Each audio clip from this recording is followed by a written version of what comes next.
gaadiidka ayaa ku soo badanaya Hargeysa iyo ciriiriga wadooyinka haddana sidoo markii ay xaalad degdeg ah dhacdo sida markii uu dabkaco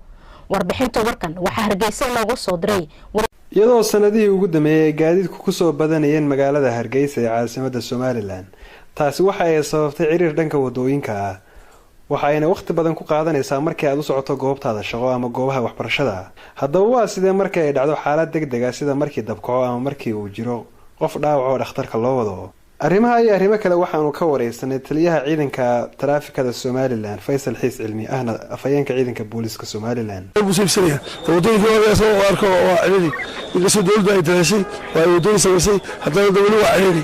oo dawladda arkay baabuurta aad iyo aad badan ciidanka booliskuna dawladda diyaariyay inta wada arkay shaqeeyo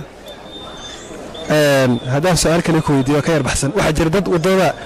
geesaheeda dhigta gawaari sida kuwaan oo kale oo wadada ciriir ku keenaya kuwaas bal ka waran tali kuwaas waa khalad wala ganaxaya xaq u leeyihiin ma ay habeen oo dhigtaan dadka gaaraha dadka laftoodu iyo baabuurta kale iyo waxa dhigta kuwa maxay wax ka kaarayaasha iibsanaya kuwa meelaha sameysay hor dhiganaya waxa loo baahay inay iska horkiciyaan oo wadada banaya oo wadada banayaan laakiin anigu bulshada waxa xaq u leenahay waxa xalka wadada loo idmanaya in la ganaxo wala la ganaxa habeen maalin kale ciidanka booliska ku hadla geesta kale waxa aanu booqnay xarunta dabdamiska ee Soomaaliland taasoo ay ka socdeen hawlo shaqo markii aanu booqday kani waa sarkaal ka tirsan ciidanka dabdamiska ee Soomaaliland waxa uu ka warramayaa sida ay dadweynuhu ula dhaqmaan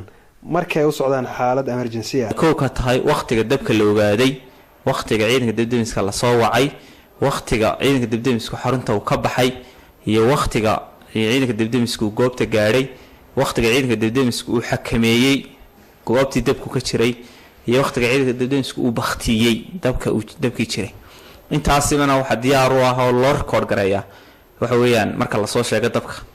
waxa jira shaqaale tababaran oo xisaabsan oo xisaabiya goorta dabka la soo sheegay ilaa goorta la baktiyay inta u dhaxaysaba marka traffic jam oo kale waxa caqabado badan naga haystaa goorta dabka la gaaray si aan u gaarno goobtii dabka caqabado badan baa na soo waajaha ay ka tahay traffic jam oo arkayno bulshadeena iyo wadooyinkeena iyo gaadiidka faraha badan leh aynu soo iibsanayno oo runtii ay kala yar yihiin wadooyinka aynu haysano iyo gawaadhida ay wadooyinkaasi u adeegaan labaad waxaan bulshada u darayaa markay dabka soo sheegayaan sayno xaga hore ku sheegnayba soo sheegitaanka dabka iyo ogaanshiyaha dabka waxay muhiim u tahay bakhtiinta dabka marka goor hore in la ogaado goor hore la soo wacana marka ciidanka dabdamiska 990 waxay keenaysaa in goor hore lagu soo kurmido markaad ugu horeyso dabka aragto waa inaad soo garaacdaa nambarka degdega waa inaad isdejisaa si degan u hadashaa waa inaad sheegtaa dhibaatada aad doonaysid in laga soo gurmado nooca ay tahay iyo halka ay tahay adigoo sheegaya xaafadda adigoo sheegaya degmada xaafadda wadada ugu dhow ee loo soo mari karo ciidanka dabdamiska Soomaaliland waxa uu kamid yahay ciidamada ugu shaqada badan